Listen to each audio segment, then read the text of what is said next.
Instalment को लेकर के मैं आपसे, मेरा नेक्स्ट क्वेश्चन था कि आपके यहाँ पे जो मतलब प्लॉट और फ्लैट रहते हैं उनको आप जब सेल करते हैं तो इंस्टॉलमेंट का भी कुछ रहता है? हाँ डेफिनेटली, कुछ लोग ऐसे आते हैं जो जब हमारे यहाँ फ्लैट और मकान खरीदने की बात आती है तो वो ये कहते हैं कि क्या बिल्डर की तरफ से कोई ऐसी इंस्टॉलमेंट फैसिलिटी अवेलेबल है या नहीं है।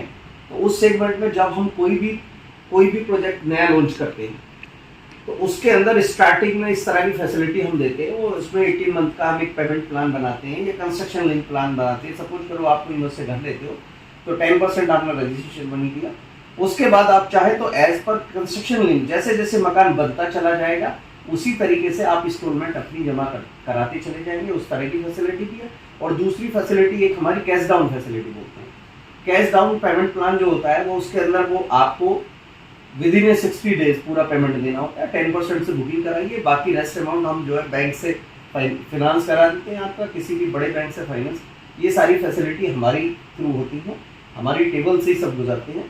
ठीक है, तो आपको 80 to 90% तक लोन हो जाता है बैंक से। सर मैं आपसे एक क्वेश्चन और कर लेती हूँ कि आपके की जो सिक्योरिटी है वो मैंने उसके बारे में बहुत सुना है कि सिक्योरिटी बहुत अच्छी है। तो सिक्योरिटी गार्ड्स के लिए आपसे जान लेती हूँ कि आपके यहाँ पे जो गनमैन है और जो सिक्योरिटी गार्ड है उनका मतलब आप ठेके के एक चीज़ रहती है कि डायरेक्ट कंपनी से हैं या फिर मतलब ठेके से हैं, ठीक है। तो उसके लिए आप मुझे बताइए कि मतलब ठेकेदार के अंदर आते हैं आपके सिक्योरिटी मैन या फिर आपके यहाँ पे कंपनी से होते डायरेक्ट? धर्मेश जी, जैसे सिक्योरिटी का जहाँ तक आप रहे हैं, हमारी टाउनशिप के अंदर 24/7 सिक्योरिटी मिलती है।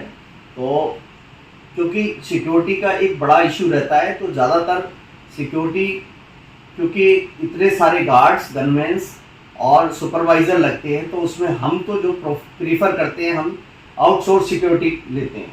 हम कॉन्टैक्ट बेसिस पे दे देते हैं। जैसे हमारे यहाँ संजय चौहान जी हैं जो गुरसिखम के हैं, उनको सिक्योरिटी इंचार्ज बनाया गया है। उनकी सिक्योरिटी चलती है, जय ग्रुप सिक्योरिटी के नाम से वो अपनी सिक्योरिटी चलाते हैं। तो उन्हीं के सारे गार्ड्स और गनमैन्स हमारे लगते हैं।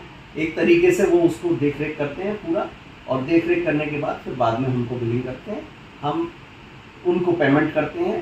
तो ये सिक्योरिटी सुचारू रूप से चलती है। दूसरा, हमारे पास एक डिजिटल सिक्योरिटी कैमरे के साथ है। तो हमारे कैमरे लगे हुए हैं टाउनशिप में, जगह जगह टाउनशिप में कैमरे लगे हुए हैं। तो कैमरे से भी काफ़ी सिक्योरिटी हम अपने अच्छे सुचारू रूप से चला पाते हैं। कैमरा प्लस मैनुअल सिक्योरिटी दोनों मिलाकर हम पूरी कॉलोनी को अच्छे सेफेस्ट तरीके से सेफ रखते हैं। अच्छा सर, जैसे मतलब आपने मुझे बताया था स्टार्टिंग में कि आपने सागवान सिटी नाम ही क्यों रखा, क्योंकि वो आपका सरनेम था, आपका टाइटल था और आपने उसको बढ़ाते हुए रखा क्योंकि वो आपको अच्छा लगता था, या फिर आपने सोचा कि इसको ही आगे लेके जाते हैं। मैं आपसे पूछ लेती हूँ कि आपने सागवान सिटी नाम रखा यहाँ पे, उसका रीजन था, लेकिन जो आपने छोटा परी चौक बनाया है वो भी अलीगढ़ में, जहाँ तक मैं जानती हूँ नोएडा में परी चौक है और आपने अलीगढ़ में ही बना दिया है, तो उसके पीछे क्या रीजन था? सही पूछा आपने कि यहाँ ऐसा परी चौक क्यों बनाया। क्योंकि देखो, जैसे कि हम ग्रेटर नोएडा या बड़े शहर में जाते हैं तो कोई ना कोई सेंटर इस तरह का कोई अट्रैक्शन पॉइंट होता है, कोई ना कोई लैंडमार्क होता है कि किस लैंडमार्क को माने। तो हमारे यहाँ, क्योंकि हमको यहाँ पर एक बड़ा सा गोल चक्कर डेवलप करना था, ठीक है, और तो हमने ये सोचा कि क्यों ना इस गोल चक्कर को ऐसी चीज़ों से जोड़ा जाए ताकि लोग यहाँ आए, देखें और इसको बहुत जल्दी लोग रिकॉग्नाइज करें। तो इसलिए, क्योंकि हमने जो यहाँ पर FRC की और फाइबर की अच्छी क्वालिटी की हमने परी रखी, सीप रखे, शंख रखे, ठीक है, तो वो एक वास्तु के हिसाब से भी और वैसे भी और देखने में भी ब्यूटिफिकेशन के हिसाब से अच्छा लगा हमको। इसलिए हमने ये चूज़ किया कि लोग जल्दी इस चीज़ को रिकॉग्नाइज कर लेंगे और क्यों ना अलीगढ़ जैसे शहर में एक अच्छा सा गोल चक्कर डेवलप करें हम। जब बड़े बड़े शहर में तो छोटे शहर में भी हो सकता है। Very nice. तो सर मैं आपसे पूछना चाहूँगी, आज का युवा कल का भविष्य है, तो बात कर लेते हैं युवाओं के बारे में भी कि आपके यहाँ पे ऐसा तो नहीं है कि फैमिली रहती है तो सिर्फ बच्चे ही रहते हैं, फिर बुजुर्ग ही रहते हैं, सभी रहते हैं। तो युवाओं के लिए क्या फैसिलिटी है? मतलब एक वर्कआउट रहता है क्योंकि इस एज पे बच्चे मतलब या तो आलस करते हैं या फिर मतलब सिर्फ और सिर्फ ऑफिस में बैठे रहते हैं, तो उनको हेल्थ के लिए चीजें नहीं मिल पाती। तो आगे चीजें सही हो, ऐसा कुछ परफेक्ट आपने आइडिया रखा हुआ है? देखा, जैसे जैसे बात हुई युवा की, तो युवा की जहाँ तक मैं बात करता हूँ तो युवाओं के लिए हमने एक हेल्थ जिम बनाया हुआ है बहुत अच्छा। तो हमारे यहाँ टाउनशिप में एक सिल्वर जिम करके है जो टाउनशिप के गेट पे बना हुआ है, जिसमें कोई भी बच्चा जाकर, कॉलोनी का कोई भी बच्चा वर्कआउट कर सकता है।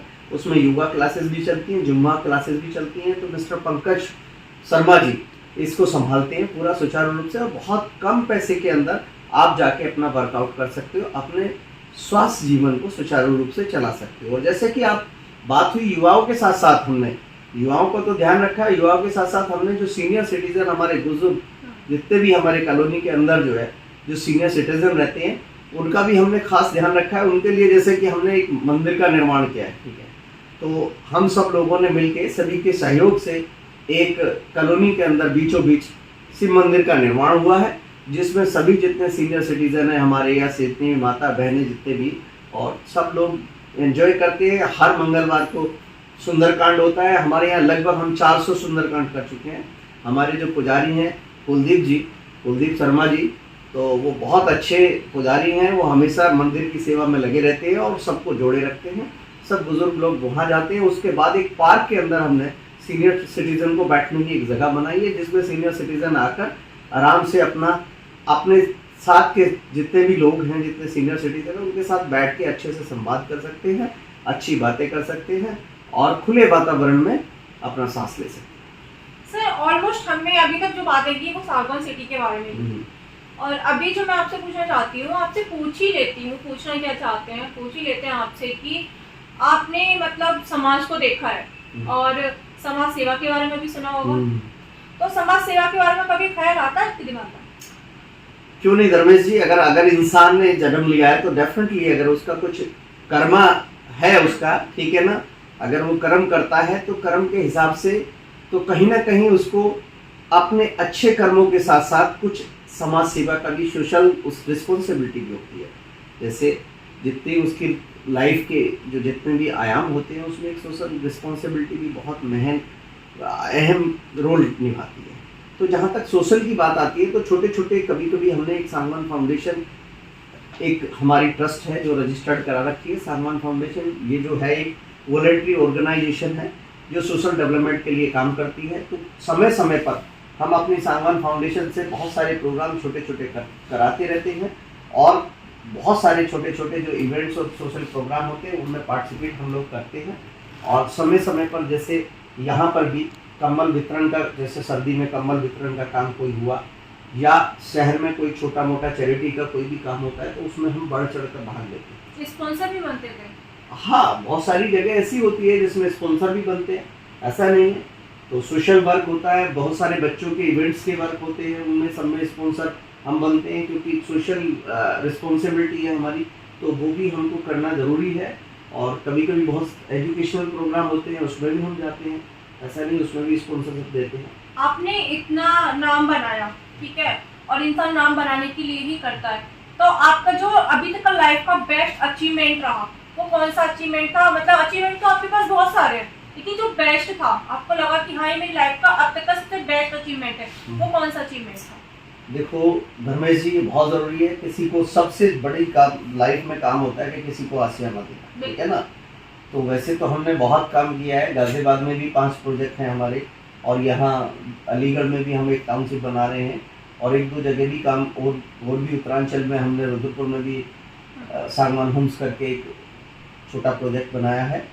पर जो आप ये कहते हो कि सबसे अचीवमेंट जो अच्छा लगा और जो ये लगा कि हाँ भाई ये मेरे लिए चीज़ थी, वो सबसे बढ़िया रहा एक हमारा छोटा सा वेस्ट एवेन्यू अपार्टमेंट करके हमने बनाया, जिसमें LIG और EWS हमने बनाए, जो छोटे वर्ग के लिए बनाए, ठीक है ना।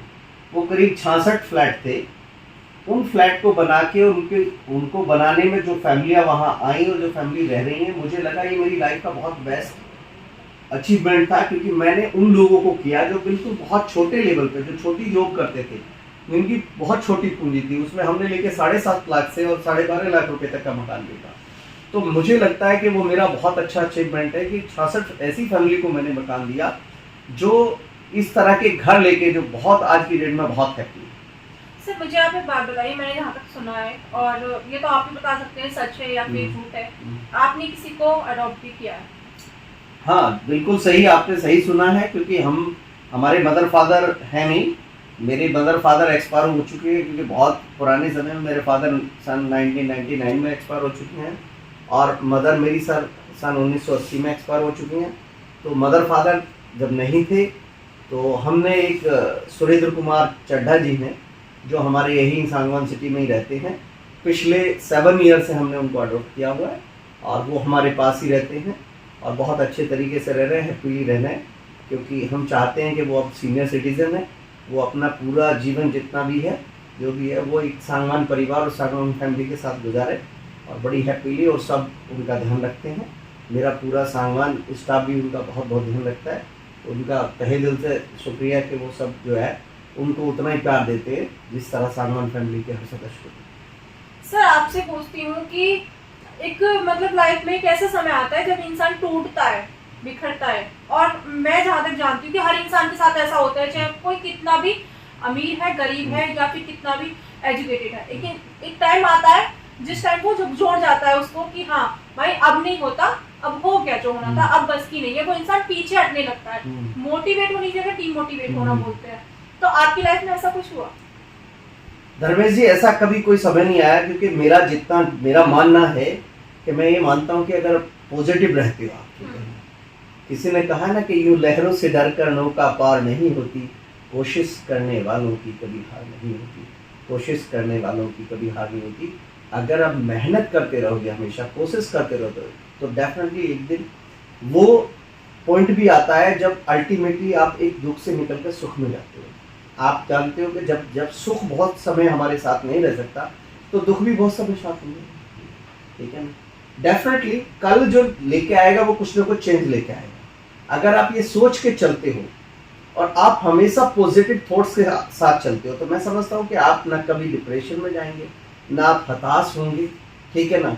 मैं ये मानता हूँ कि अगर रियल ज्ञान अगर आपको है तो आप हमेशा जो है किसी भी चीज़ को, अगर कहीं से आप परेशान हैं तो उस चीज़ को कहीं ना कहीं उसको ओवरकम करने का कोई ना कोई साधन ढूंढें, ठीक है। इससे कैसे निकला जाए, ठीक है ना, इस पर विजय कैसे पाएं, ठीक है, ना कि आप डिप्रेशन में और परेशान होकर आप बैठ जाएंगे, उससे तो वो ज़्यादा है।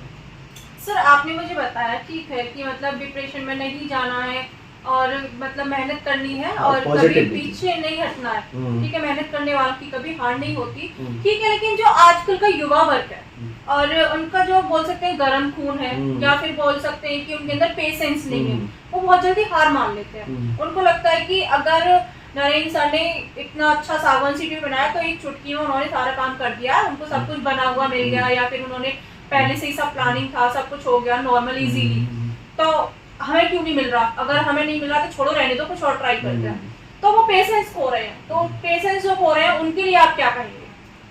मेरा ये मानना है कि पेशेंस कभी भी नहीं खोना चाहिए और हमेशा एक ध्यान रखना चाहिए कि गोल्ड जो होता है किसी को खाली हाथ नहीं भेजता, उसको हर इंसान को कुछ ना कुछ कोई ना कोई क्वालिटी दे के भेजता है। कोई ना कोई ऐसी क्वालिटी उसके अंदर जरूर होती है जिसको वो थोड़ा सा भी अगर उस पर ध्यान दे ले तो उसी क्वालिटी के जरिए वो पूरे वर्ल्ड वाइड पूरा अपना अच्छे से नेम फेम मनी सब कमा सकता है उसी चीज से।